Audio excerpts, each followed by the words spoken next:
Sunday night put a bow on Week 18, and it was worth it for all of us at home watching. Two 14-win teams looking to land the #1 seed, the loser wildcard team on the road. Crazy, I know. Well, the Lions put the conference and the Vikings on notice. We're really comfy at home. The Detroit Lions there putting the paws all over Minnesota to win their second straight conference as well in terms of title there, 31-9 against the Vikings. Jared Goff saying post-game, it's not the cherry on top, not yet. The meaning behind that, because we still have postseason to get to. Take a look at it there. The Packers and Eagles will get us started on Sunday at 4:30 Eastern time.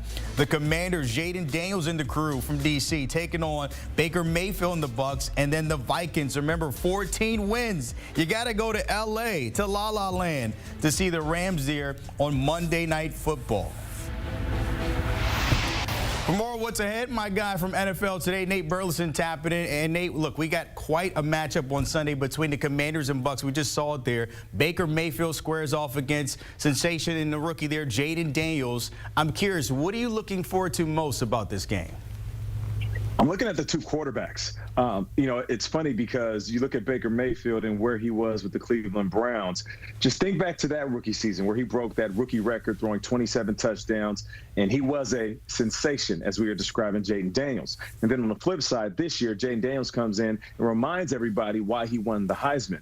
He's a fantastic talent. This offense is operating so efficiently. And when you look at that combination between him and Scary Terry, like, this is an offense that can really get busy in the postseason. There's certain teams that kind of stumbled their way into the playoffs, or even certain young rookies that you can anticipate that rookie wall is coming. Not with Jaden Daniels. He's so locked in. Oh, and not to mention that Dan Quinn-led defense, they can really put pressure on quarterbacks. This is going to be good. And as much as I would love to see this passing game be the highlight of this matchup, I do believe that this game is going to be won in the trenches, and not necessarily the running game, but more about which defense can put pressure on the opposing team's quarterback, collapsing that pocket, allowing them to make these mistakes within the pocket, and then taking advantage of that as a defense. Well, you got Dan Quinn and Todd Bowles. Defense is always, they're part of the recipe on any given Sunday. We can say the same thing, the AFC North showdown between the Steelers and Ravens in Baltimore on Saturday. What would this matchup ultimately come down to between these two bitter rivals? This is tough because these guys are familiar with each other. Talking with Bill Cowher, Hall of Famer, Pittsburgh Steelers champion, he talks about it all the time, that throw out the records. Throw out not just the record against each other, not just the matchups within a division, but just throw out the regular season.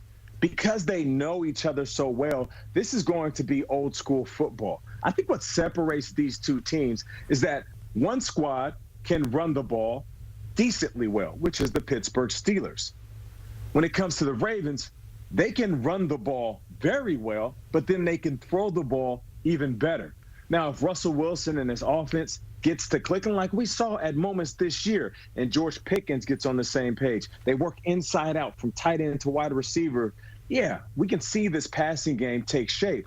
But I just don't see that happening. As much as I love Russell Wilson and I can appreciate his efforts this year, I just think this Ravens offense, when firing on all cylinders, they're unstoppable. Lamar Jackson, in my opinion, after going back and forth between him and Josh Allen all year long, he is my MVP, and he does it with such ease. And then he has those hosts of wide receivers and tight ends that can make plays for him, and not to mention that big dog, Derrick Henry, King Henry, in the back. I just feel like this game is going to be won in the passing attack by the Ravens. MV3, that's what everybody's saying now when it comes to Lamar, and it looks like that when you look at the numbers there. Elsewhere, the game you'll be calling for Nickelodeon there, the Chargers are back in the postseason. Thanks to head coach Jim Harbaugh leading them to 11 wins in L.A., their most since 2018.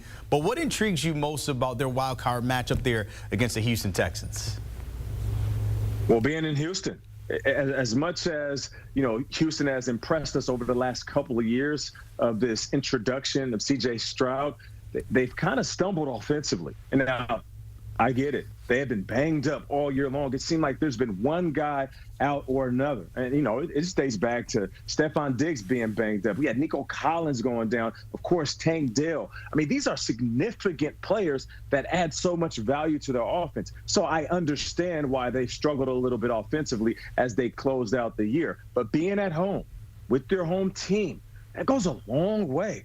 I was talking with J.J. Watt, and he was telling me how difficult it is to play in Houston, let alone teams coming there to play in the postseason. I do feel like the Chargers, they're buying everything that Harbaugh is selling. I just love that there was some criticism, right? Harbaugh leaves Michigan, and then we're all questioning, as if he hasn't proved this before in the NFL, whether this enthusiasm that he's bringing from the college level is going to work with these guys that are making millions of dollars. Well, guess what? He's answered it.